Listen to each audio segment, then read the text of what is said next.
Bon, alors je vais rajouter un petit blabla parce que, évidemment, j'ai fait 2 kilomètres sur ce chemin que tu es en train de voir. Donc ça, c'est un chemin en ligne droite qui fait 2 kilomètres.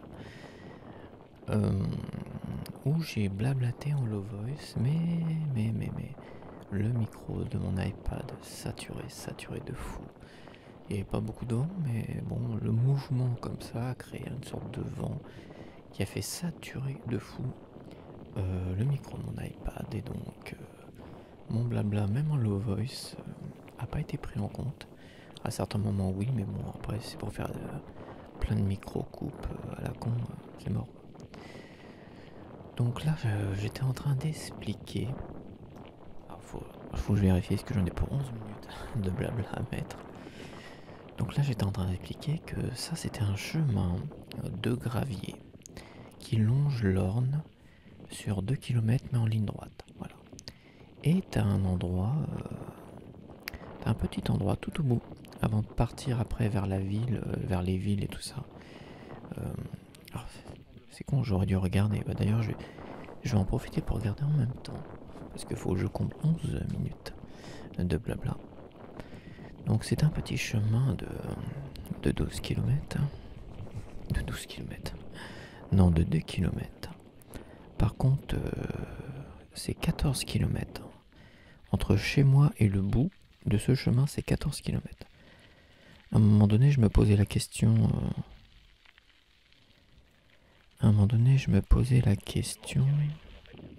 Alors attends, je vérifie ça.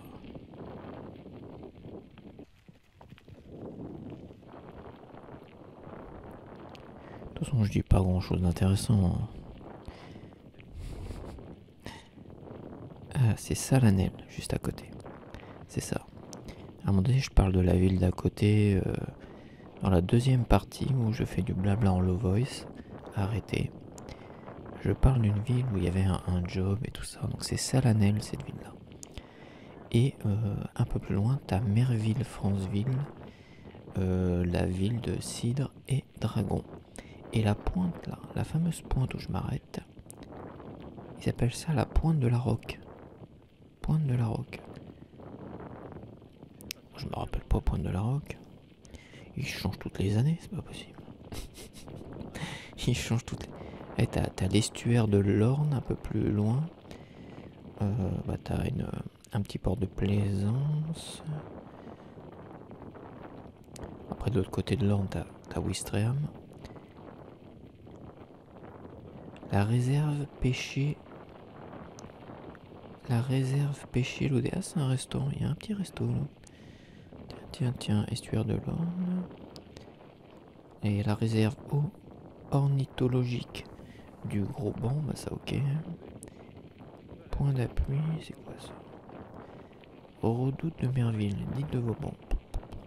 Oh, il y a plein de petits trucs là. Il y a une sorte de petit labyrinthe de haies là-bas. Mais bon. Donc eux ils appellent ça la pointe du roc. Il n'y a pas vraiment de nom là où je m'arrête. Mais c'est un endroit connu. Les gens se posent parce que tu verras. D'ici 7 minutes, tu verras que cet endroit, c'est très agréable de se poser là quand tu fais des kilomètres à vélo. Que les gens veulent se poser un peu, ils se posent là tranquillement quoi. Alors eux ils appellent ça la pointe de la roque. Et l'étang qui est en face, enfin l'étang, t'as l'Orne qui passe par là puis après va échouer à la mer. Et cette zone là, ils appellent ça la roque. D'accord. Donc là je longe l'Orne. Je longe l'Orne tranquillement. Le canal de Caen. Donc t'as le canal de Caen de l'autre côté. Et ah oui, le canal de Caen. Ah, j'ai jamais fait attention. Ah bah si, mais je suis bête. Et oui, le canal de Caen, il part vers le port de Ouistreham. Enfin, il part vers Ouistreham et t'as une partie comme ça ouverte où l'Orne et le canal de Caen se rejoignent. Et c'est vrai que ce pont-là, j'avais même pris en photo il y a des années de cela. Mais oui, c'est vrai, il y a un petit pont ici. Ok, là je suis en train de regarder une map que toi tu ne vois pas, donc c'est génial. Mais c'est pas grave, ça me permet de faire du blabla. Donc là, juste à côté de moi, évidemment, je longe l'Orne sur un chemin plein de gravier qui me secoue la tronche, enfin très légèrement quand même. Et je l'ai fait une fois en trottinette, à un moment donné, j'en parle parce qu'il y a un gars qui déboule derrière moi en trottinette à un moment donné. Et je dis merde, je l'ai fait en trottinette, ça m'avait défoncé la tronche. C'est juste infernal en trottinette. Après, c'est vrai que je parle pas de grand chose, je parle que l'Orne, ouais, t'as de la mousse à un moment donné, c'est dégueulasse. Alors cette mousse là, je me suis toujours posé la question, ça venait de quoi? Bon, apparemment, ça serait naturel, tu vois. La mousse naturelle, ça n'aurait pas des bateaux de pêche. Parce qu'il y en a tellement près des ports de pêche que je me suis toujours dit que c'est des bateaux de pêche. Et la pollution des bateaux de pêche, mais apparemment c'est naturel. Toute cette mousse dégueulasse. De toute façon, plus on se rapproche de la mer, plus l'Orne s'agrandit, plus l'Orne s'éclaircit, et plus l'Orne prend des couleurs aussi, devient bleu. Parce que c'est vrai que plus l'Orne va dans les terres, plus l'Orne devient verdoyant. Enfin, ça dépend parce que t'as les terres et les terres. L'Orne, c'est sur des kilomètres et des kilomètres.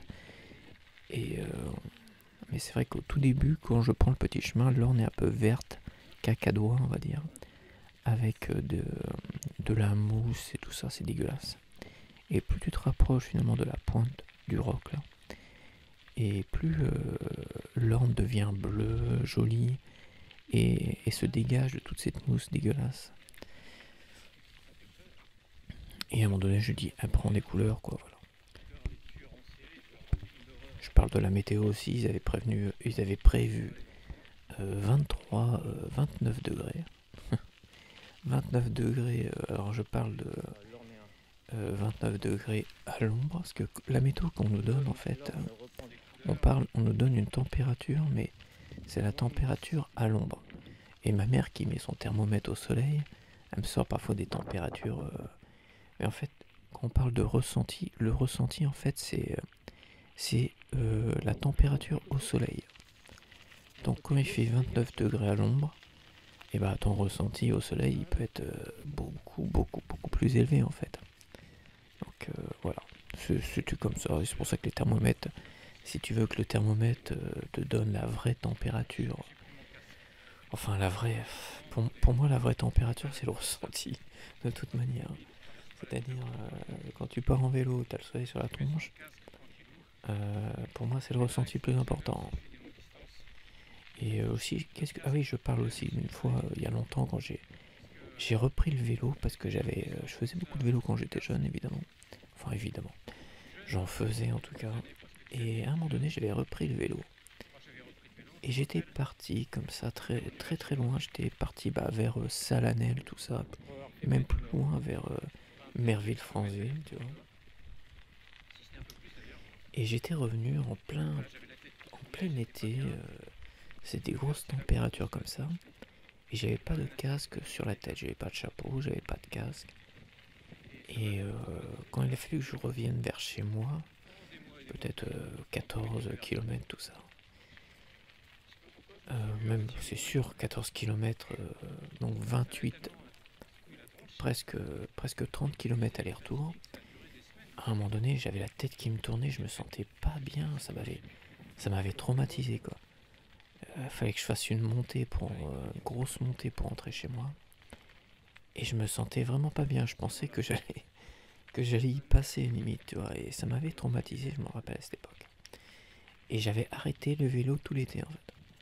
Et pendant un an, j'avais plus du tout fait de vélo.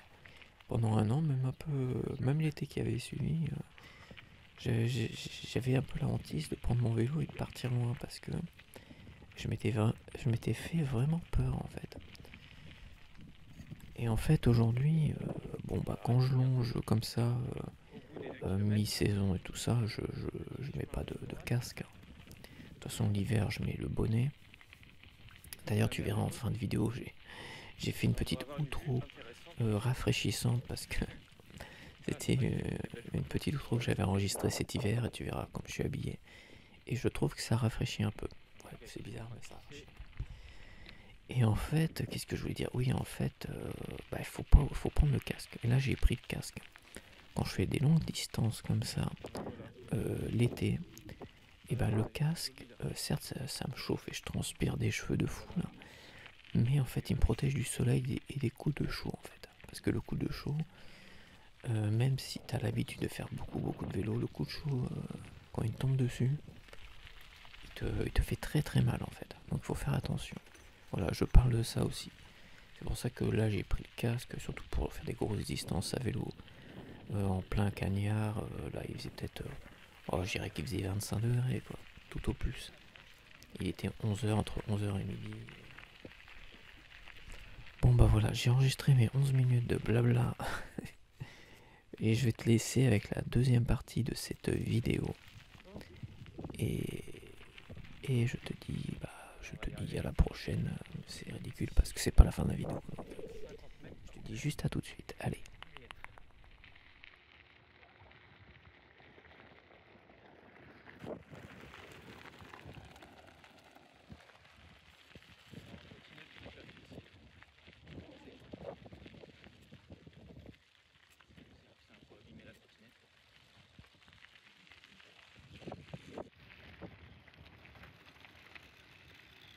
On est arrivé au bout des 2 km. Petit chemin. Donc me voilà. Je vais parler en chuchotement, bah oui. Je commence à parler en voix basse. Quoique, est-ce que t'as envie que je parle en voix basse là? Ça va être peut-être particulier. Ah ouais, tiens, je vais parler en voix basse. Ça va peut-être mieux se mélanger avec le vent quand il va souffler. Mais là, il est très léger, le vent. C'est une légère brise, on va dire. Brise marine qui est pas salée du tout. Alors c'est vrai que je parle souvent de brise marine salée, tout ça. Il y en a, ça doit leur faire rire, mais je peux t'assurer que le vent charrie, le sel. Hein. Tu sais, moi j'ai vécu Alors c'est vrai qu'on n'est pas d'accord avec ma mère, mais moi je pense qu'on était à moins de 250 mètres de la plage, de l'entrée de ma maison, de mon enfance, aux dunes de Grès-sur-Mer. Pour moi, on était à 250 mètres. J'avais dû regarder en plus sur le plan, calculer comme ça. Parce que ouais, c'était assez rapide. Alors c'est peut-être 500 mètres, allez. Ça me paraît exagéré 500 mètres franchement. Tu vois, là j'ai fait 2 km. Pour moi, à pied, à vélo, t'en as pour 2 minutes quoi. Je suis désolé. Enfin bref, c'est une bagarre peut-être futile. Mais je peux t'assurer que toutes les bagnoles, les machins qui étaient parfois abandonnés un peu trop longtemps, tous les bas de caisse des voitures rouillés, tout le métal rouillé. C'est parce que le vent, quand il y a du vent, de la brise, tout ça, ça charrie du sel. Est-ce que ça se ressent dans la respiration quand tu te prends une brise sur la tronche? Oui, ça se ressent. Tu vois là, il est très sec. L'air est très très sec. Là, quand il est sec comme ça, il est léger mais sec. Là, oui, il n'y a pas de. Ça se ressent parce que je pense que la brise ou le vent marin, là, je pense que c'est une brise qui vient des terres. Ça vient des terres. Ça doit venir. Donc, si on estime que le nord est derrière moi, le sud est devant moi, le vent il vient. L'ouest est par là et l'est est par là. D'accord. Oui, c'est ça. L'ouest est par là. Donc le vent viendrait de l'est. Ah, il vient de l'est. Donc il viendrait des terres de l'est. Bon, je suis pas spécialiste en météo. Hein, moi, c'est vraiment tout au ressenti, mon expérience. L'air marin salé, ça se ressent de fou. Quoi. Ça te dégage les narines, ça te dégage les bronches. Mais je peux te dire, t'es asthmatique, tu vas dehors comme ça quand t'as beaucoup de vent. Bon, un peu plus peut-être l'hiver, plus proche de la plage. Quoique la plage, toi t'as le. Oh, toi tu vas pas le voir, ça doit être tout petit pour toi.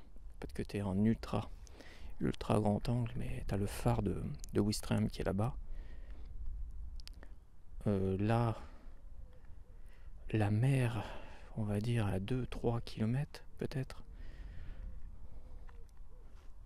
Ah ouais, peut-être un peu plus quand même. Bon là évidemment c'est un peu plus dur à calculer comme ça. Mais bon. Tout ça pour dire que oui, c'est pas. Je suis pas en train de faire de la poésie, en train de mélanger le sel, le vent. Non, je peux t'assurer que le vent charrie bien du sel et que ça déglingue tout ce qui est en métal. Tu vois là, t'as les barrières en métal. Bon, elles ont été repeintes, hein, apparemment, je pense.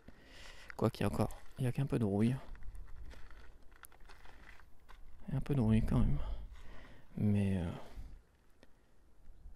tout ce qui est bas de caisse de voiture qui n'est pas traité par des peintures, des peintures spéciales, hein, des peintures anti-rouille, et bah ça rouillait de fou, ça rouillait dur. Combien de fois moi j'avais une vieille Twingo, combien de fois mon pot d'échappement était totalement rouillé en fait. Parce qu'à un moment donné j'avais fait l'erreur de le changer et de pas le peindre ou le traiter anti-rouille. Et ce qui faisait qu'il rouillait 1 an, 2 ans après, il rouillait quoi. Quand tu repassais le contrôle technique, il te retrouvait le pot tout neuf que tu avais changé 2 ans auparavant. Il te le retrouvait rouillé, il faut le changer. Bon, bah voilà. Je peux t'assurer que. Bon, bah, c'est peut-être des exemples un peu pourris, mais l'air marin, ça se ressent. Tu vois, il est sec. Moi, j'étais dans le sud. En plein été, j'ai été voir un pote qui vit proche de Marseille.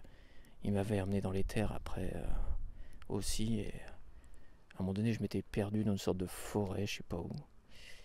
Et je peux t'assurer que l'air chaud du sud, dans les terres, évidemment, parce que je pense que proche de la plage, c'est un peu pareil pour tout le monde. Mais dans les terres, je peux t'assurer que c'était irrespirable. Mais vraiment irrespirable. Donc c'est pour ça que l'air marin normand, c'est c'est une libération, quoi. C'est sûr, ça te débouche les poumons. Si t'as des problèmes de respiration, d'asthme et tout ça, ça te fait un bien fou. Et alors, est-ce que c'est le sel dans l'air qui fait ça? Je sais pas. Peut-être. Je suis pas un grand spécialiste non plus. C'est vraiment tout au ressenti en fait.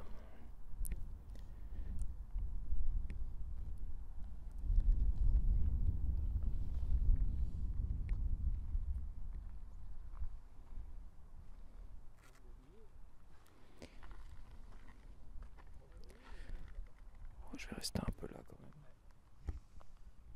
Comme je parle à voix basse, c'est pas dérangeant qu'il y ait du monde autour.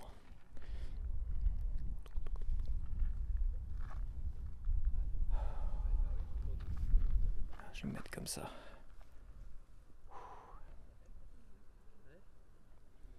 Donc là de chez moi je pense... J'avais dû calculer, je pense que de chez moi je suis à 12... Je suis à 12 km à mon avis. Ouais, 12, 13, 14 km de chez moi.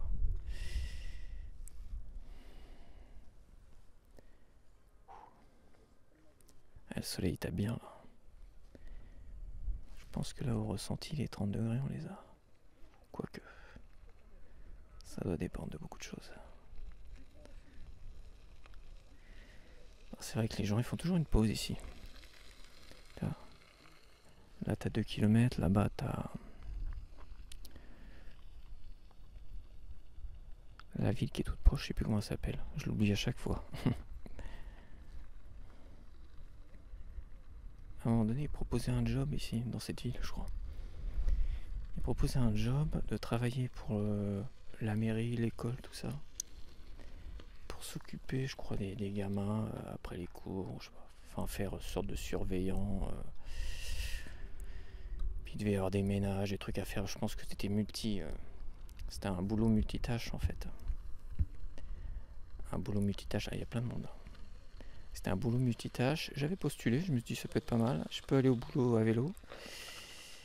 Et en fait, j'ai pas une nouvelle. Je devais pas avoir le profil. Mais c'était un boulot intéressant, quoi. J'aurais été là. Bon, bah là, il y a quand même beaucoup de monde, hein. Je te montre quand même.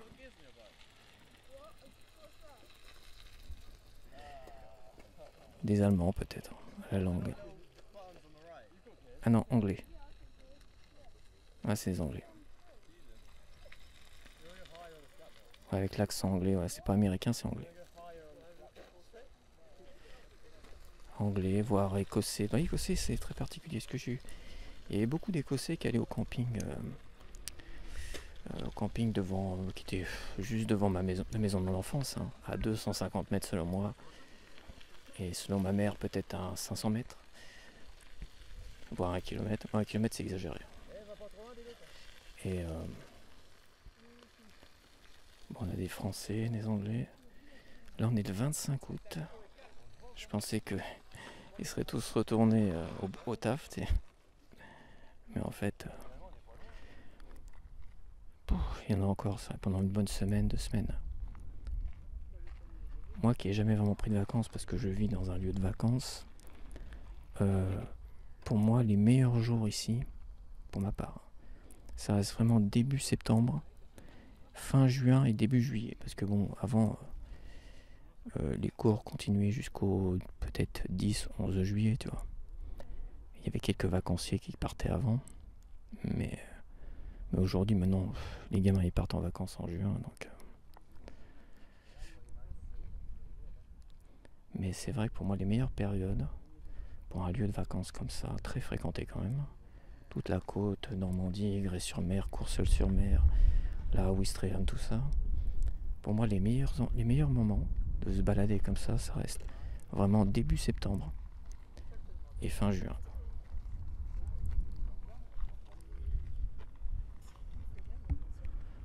Tu vois, ils s'arrêtent tous ici. C'est la petite pause. La petite pause. J'étais tout seul il y a 10 minutes. Maintenant, t'as une vingtaine de personnes. 3, 4, 5, 6, 7, 8, 9, 10. Il y en a 10 là pour l'instant. Les Anglais sont partis.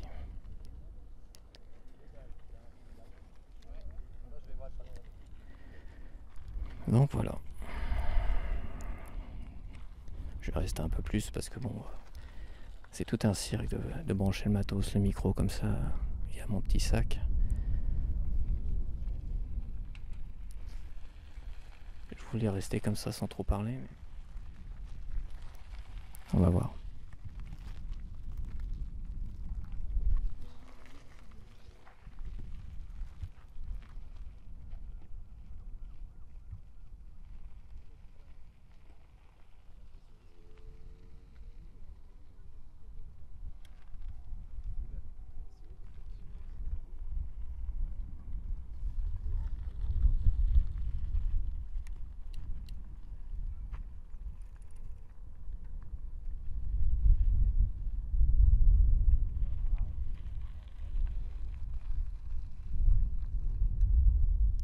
Ouais, le vent est tournois, il est... tournois, j'ai l'impression qu'il vient de l'est, mais... il tourne. Dans un lieu dégagé comme ça, il a tendance à tourner de toute façon. C'est difficile de repérer vraiment.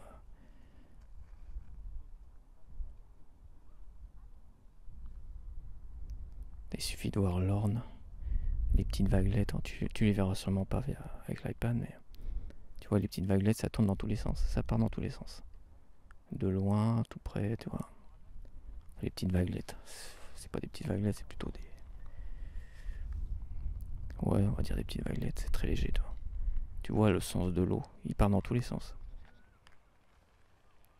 Ah, ça commence à se dégager. À se dégager derrière moi. Mais il y en a d'autres qui arrivent. Ouais, c'est la petite pause ici, la petite pause tranquille. Le coin est assez joli ici. Tu vois, la vue était intéressante. Il y avait un banc ici, je crois. Il y avait une petite barrière, un banc. Mais ils ont tout viré. C'est dommage. Ils devraient en rajouter un. Un banc assez costaud, tu vois. Pour qu'on puisse se poser un peu plus longtemps.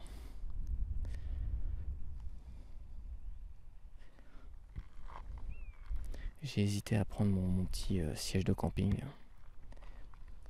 Celui que je prends pour aller au MotoGP, toi. Enfin, que je prenais pour aller au MotoGP parce que j'y vais plus depuis longtemps.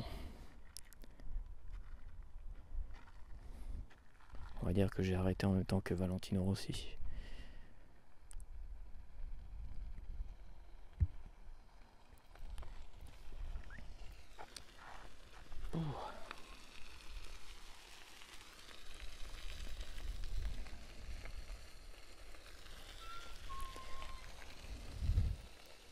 Ouais, ça se pose, hein. C'est comme ça, c'est un réflexe, je pense. Les gens se posent, prennent des photos, filment. C'est comme ça. Ah, des Anglais.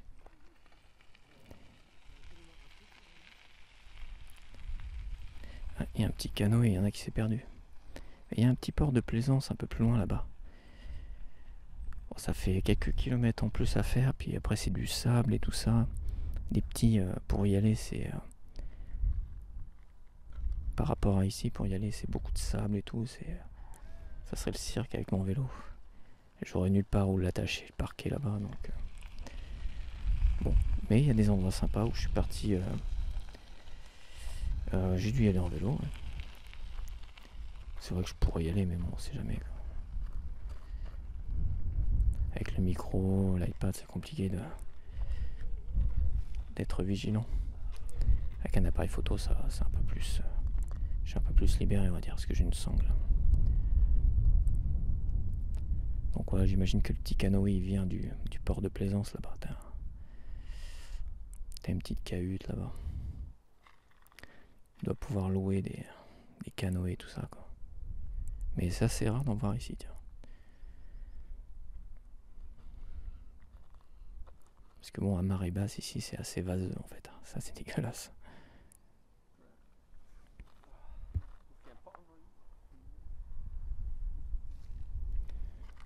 Attends, je pose mon bras sur mon guidon. Parce que je commence à avoir des crampes.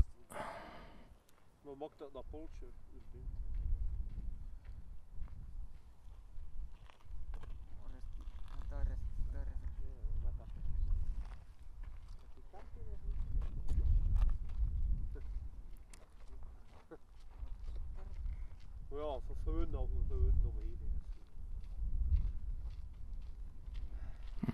Ils se sont un peu perdus, on dirait.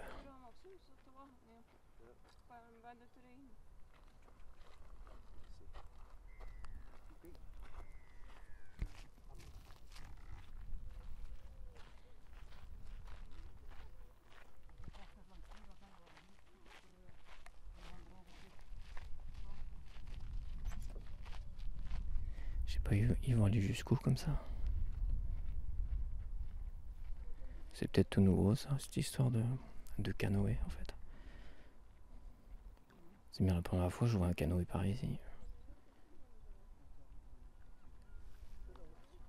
Je sais pas où ils comptent aller parce que là...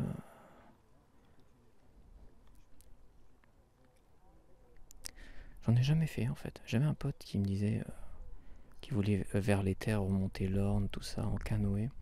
Il m'a dit c'est magnifique, je l'ai fait tout ça. Et on l'a jamais fait. Vous demandez de nous prendre en photo.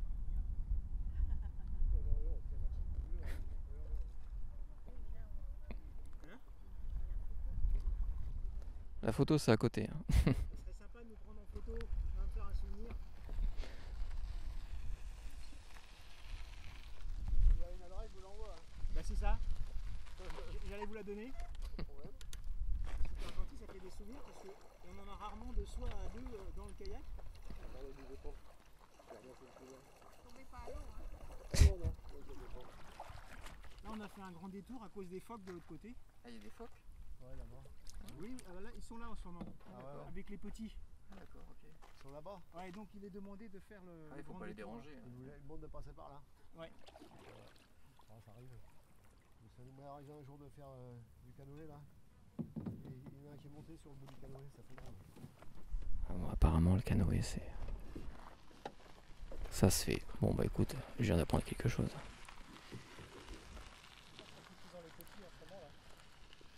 Bon, après les phoques là on va pas les voir. Hein. Ils doivent être loin.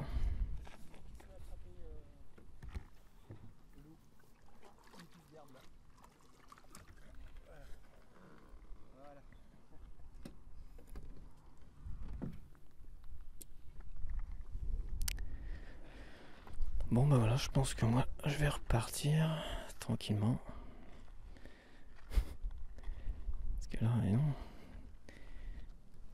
Ça fait un moment que j'ai plus de tranquillité. Mais c'est comme ça. Bon, j'espère que ça va le faire. J'ai bien fait de parler en low voice en fait. Ça me permettra de gérer, on va dire, tous les sons des autres et tout ça. Donc là, il y a la campagne. Logiquement, il y a des vaches par là, mais je sais pas où elles sont. Elles sont rentrées.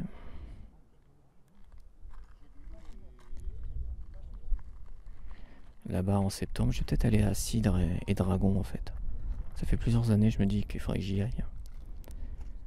Je connaissais une fille qui y allait, justement. Qui aimait bien aller là-bas, quoi. Parce que ce mélange, on va dire, festival de moyenâgeux, je sais pas quoi. Pas cyberpunk, mais tu sais, comment on appelle ça, punk, rétro-punk ou je sais pas quoi, j'ai oublié le terme. Bon, c'est quelque chose qui lui plaisait, moi je vais pas y aller déguisé, ça c'est sûr et certain, mais l'intérêt c'est d'y aller un peu déguisé si t'es fan, toi, Cidre Dragon, après...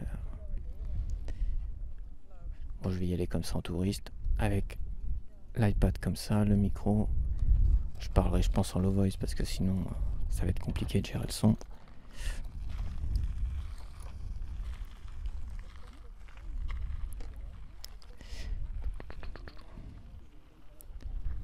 Ça va être très très compliqué.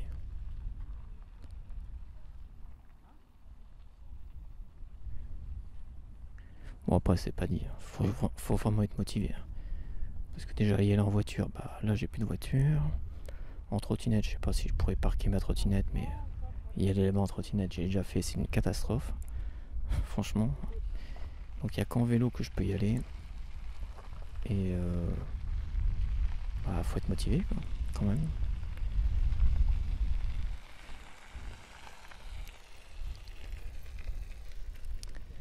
Faut être motivé. C'est en septembre, faut qu'il fasse le temps soit clément. C'est vrai qu'il y a des années que je connais, que je m'étais dit que j'irais faire des photographies, mais bon. Là je pense qu'une vidéo ça serait peut-être mieux, ça passerait peut-être mieux, je sais pas. Ça dérange pas parce que les gens sont là pour se donner en spectacle pour la plupart en tout cas. À part les gens qui viennent visiter comme ça, Cidre Dragon quoi. Est-ce qu'on peut parler de festival? Ils appellent ça comment, festival ou... Je sais pas s'ils appellent ça festival, je pense pas. Enfin tous les ans t'as Cidre et Dragon qui est là, qui est très connu. Qui est très connu en Europe. Et c'est vrai que j'y vais jamais. À chaque fois je dis j'irai cette année. Ça doit faire peut-être 10 ans. 10 ans que je me dis je vais y aller cette année. Et puis il n'y a que pendant le Covid, il n'y a pas eu Ciné Dragon, je pense, pendant une année ou deux. Là où j'aurais peut-être été plus motivé à y aller, tu sais. Quoi que ça se trouve, j'y serais pas allé non plus. Tu sais. Bon bah voilà, ça se dégage. Enfin. Je suis presque tout seul. C'est de faire filmer un peu l'ambiance et pas trop parler toi. Allez, je vais te laisser parce qu'il y a encore un peu de monde qui parle, mais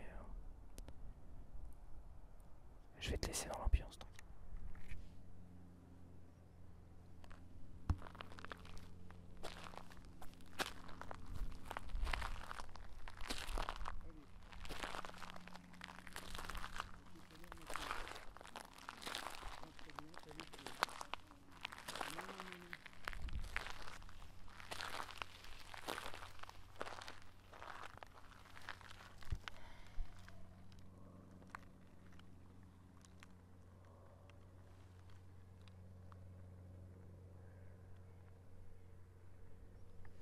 Alors, évidemment, il y a un avion qui va passer au-dessus de moi.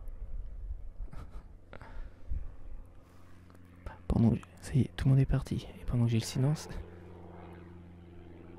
et ben il y a un avion qui passe.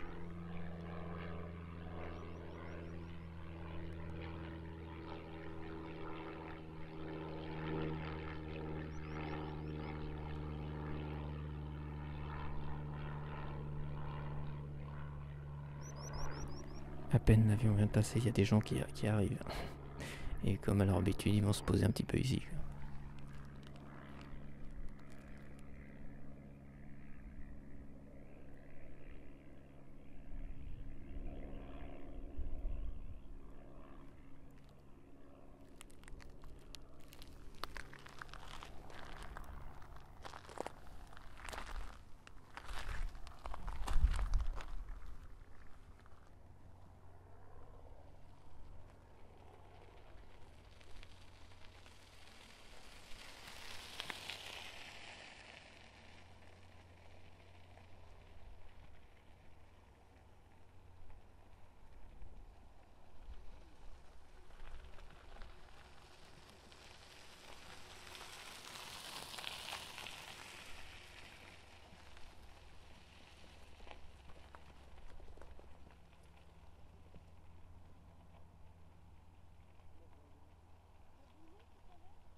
Je vais te laisser.